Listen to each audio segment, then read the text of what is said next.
it is my pleasure to welcome our next speaker, Basil-Anne Stackpole. Basil-Anne received her BA in Greek, Latin, and Ancient Mediterranean Studies from Reed College, and she is currently a PhD student in the Department of Classics at Washington University in St. Louis, where she is concurrently pursuing her Latin secondary teaching licensure. She wrote her undergraduate thesis on the role of sexual violence in Statius's Achilleid. Excuse me, I'm going to say all the ancient titles wrong today. Her research interests include sexual violence in Latin epic and the intersection of philological approaches to sexual violence and responsive pedagogy. Please join me in welcoming Basil-Anne, whose paper today is entitled Framing Sexual Violence in Student Commentaries, a Case Study. Welcome, Basil-Anne. Hi, thank you so much for that introduction. And thank you for having me. Before I begin, I would like to, can everybody see my slides? Is that everyone can see these? Let's see, can I? Yes. Okay, amazing, thank you. And then, before I begin, I would like to thank the Ruby Langford Grant for Collaborative Research in the Humanities, who funded the larger project that this talk is coming out of, as well as my collaborator on that larger project, Alice Hu. I'd also like to let everyone know, as the title suggests, I will be discussing sexual violence at length, so please take care of yourself. So this is my talk entitled Framing Sexual Violence in Student Commentaries, a Case Study. In the last 2 decades, there has been an increasing scholarly interest in navigating discussions of sexual violence in Latin literature in the classroom. However, comparatively little attention has been devoted to examining the resources students use outside of the classroom. My particular focus is on the so-called student commentary. These commentaries play a central role in an intermediate or advanced student's encounter with a Latin text, and a student generally spends time with these commentaries outside of the classroom, and therefore apart from the contextualization and support an educator, particularly one who is engaged with the pedagogical literature on teaching sexual violence, provides. This talk is part of a larger survey of intermediate level student commentaries treatment of sexual violence, and our selection included commentaries from different genres, authors, and time periods. Our approach analyzing these commentaries was necessarily eclectic, granted the sort of weird status that student commentaries occupy as neither text, nor textbook, nor instructor. My focus today is on Maureen Ryan and Caroline Perkins's 2011 commentaries treatment of Ovid's Amores, poem 1.3. I chose to focus on this commentary not because it was a particularly egregious or exemplary model, but rather because the trends that we noticed across commentaries appear in Ryan and Perkins's text, and poem 1.3 in particular was notable for the use of euphemism. Focusing on their use of euphemism, I will discuss the strategies, terms, and techniques with which the commentators define and discuss sexual violence in the poem in light of the commentary's own stated didactic goals, and I'll consider their implications for student readers.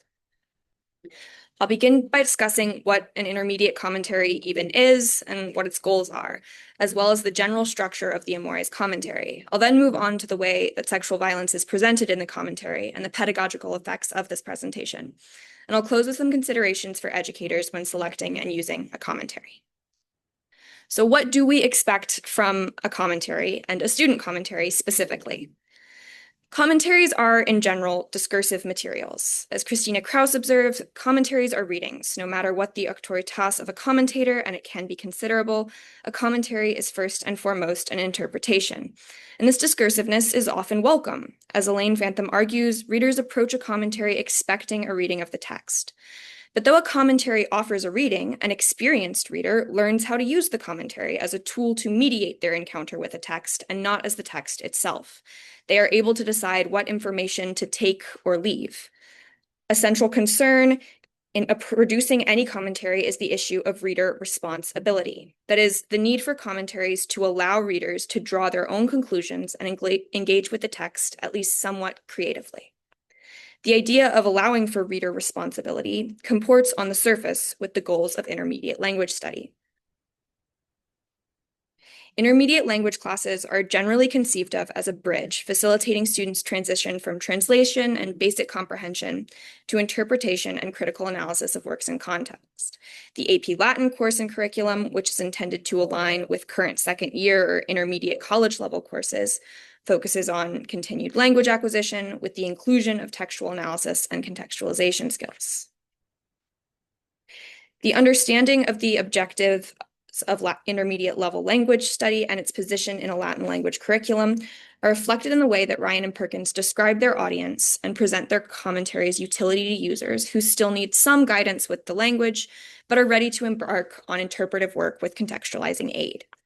Each poem is briefly introduced in 1 or 2 paragraphs, and Ryan and Perkins then include the text, followed by notes broken into brief sections with paraphrases of the section's content, followed by word-specific notes on grammar and context.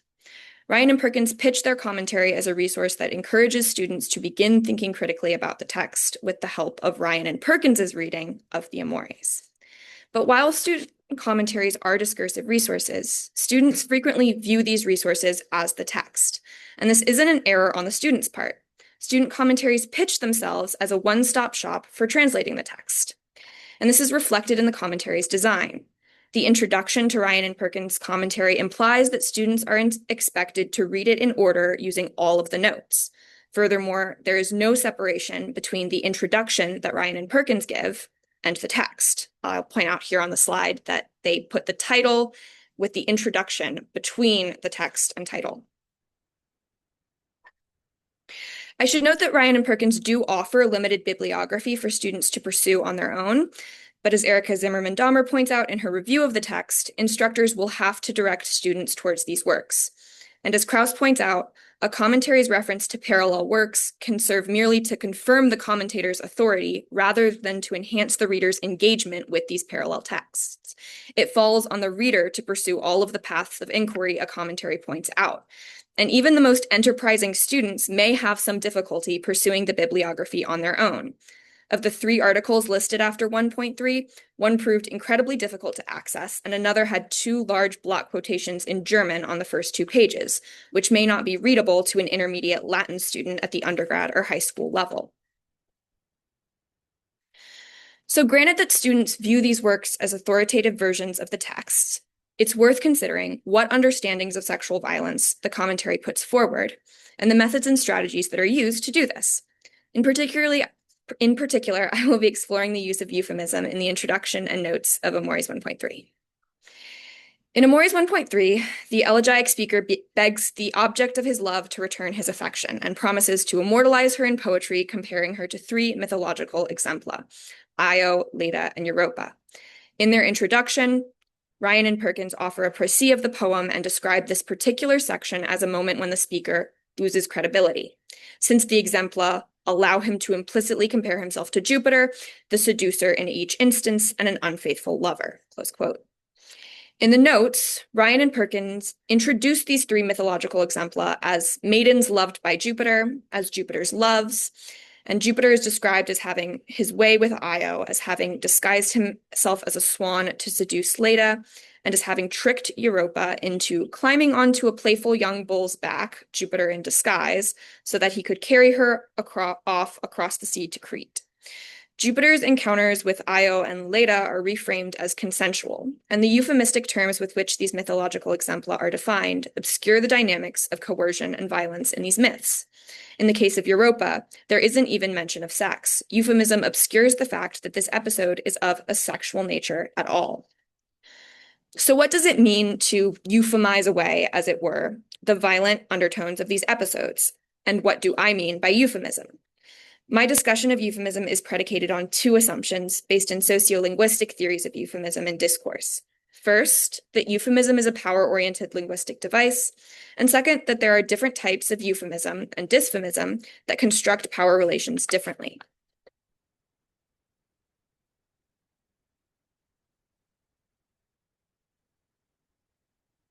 Ana Abrantes has identified two types of euphemism that occur in conversation, and that occur both in conversation and in more formal forms of discourse. The first is conventional euphemism. This is euphemism where both discourse partners share a knowledge of the referent and a desire to avoid discomfort discussing a taboo subject. In conventional euphemism, there is a tacit implicit agreement between both discourse partners. That is, both speakers know what they're euphemizing, but euphemize to avoid eliciting discomfort in one another and to adhere to societal norms around appropriate discourse. That is, everyone knows what everyone else is saying, but is trying to be polite. The second type of euphemism is what Abrantes calls official euphemism. In this type of euphemism, the speaker is attempting to conceal or soften information for the hearer. Instead of a shared knowledge base and an implicit agreement between discourse partners, in official euphemism, the relationship between partners is asymmetric. While the speaker has a full understanding of the referent, the hearer or reader does not. Rather than actively constructing meaning together, the hearer only has access to the referent via the speaker. They cannot fully understand what is being euphemized because they lack a shared knowledge base.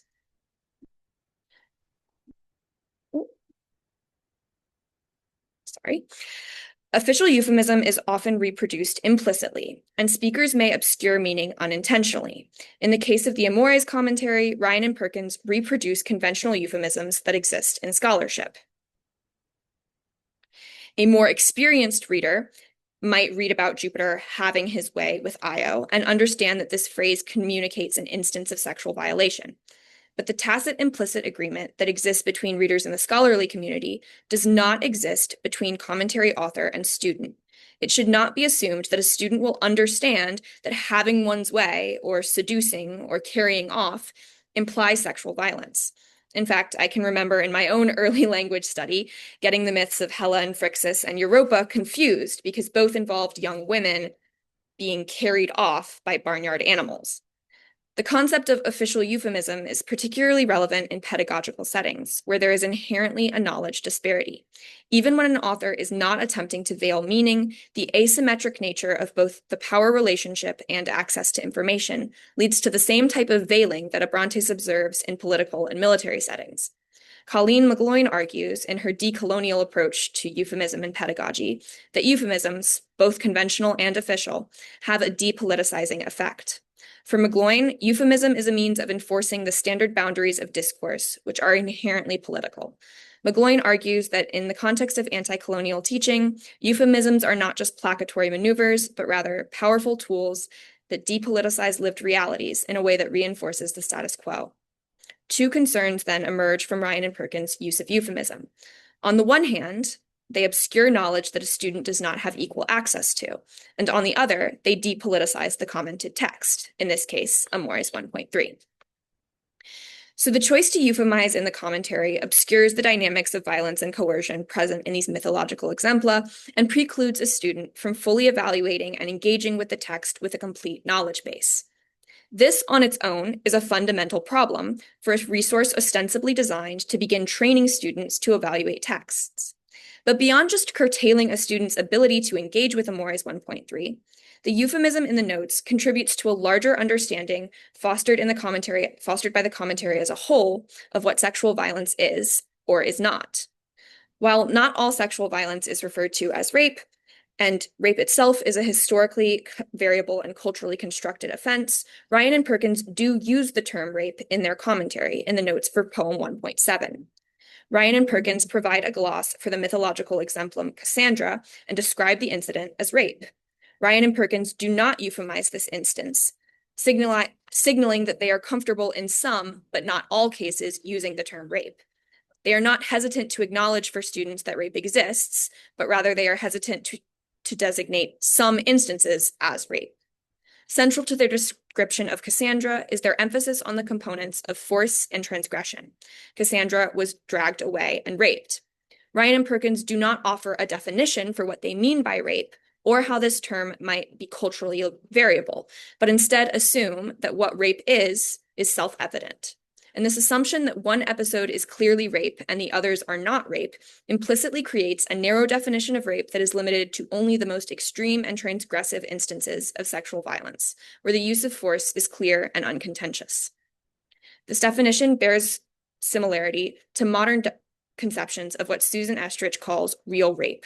That is, in our modern legal system, as well as popular imagination, we are more likely to believe only the most extreme instances of stranger rape as real rape, dismissing other instances of sexual violation, such as date or acquaintance rape, as somehow less real.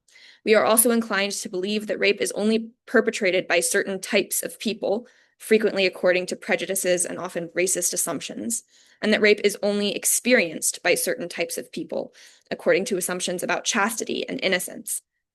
Note that Ryan and Perkins emphasize Cassandra's status as a maiden and her sacred virginity.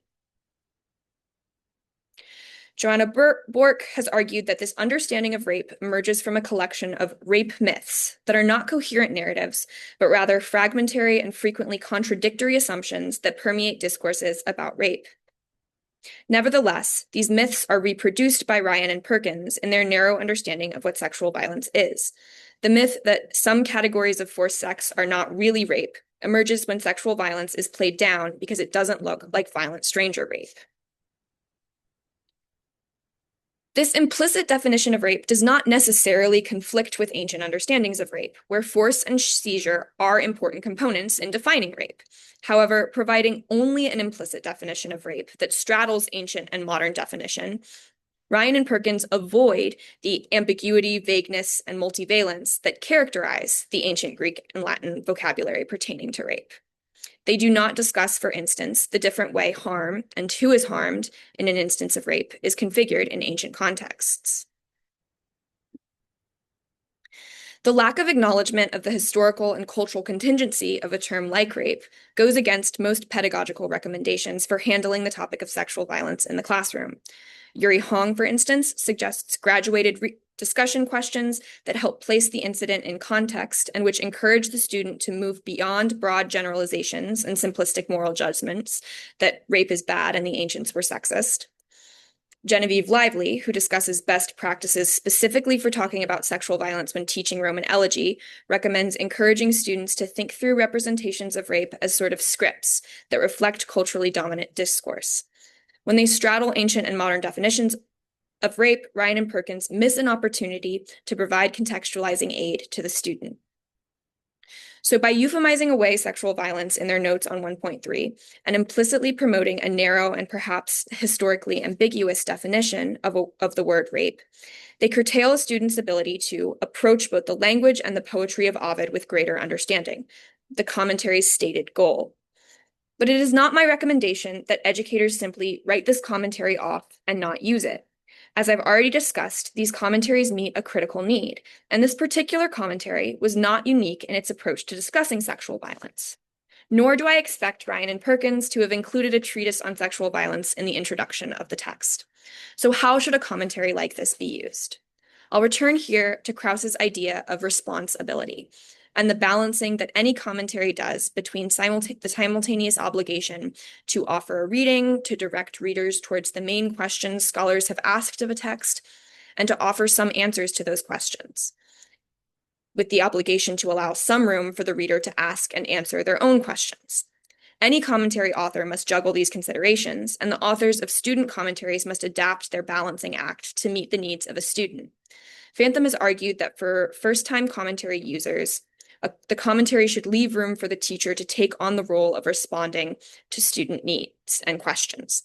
This is particularly important in the context of discussing sexual violence, where many students come into the classroom with some firsthand experience with sexual violence or coercion.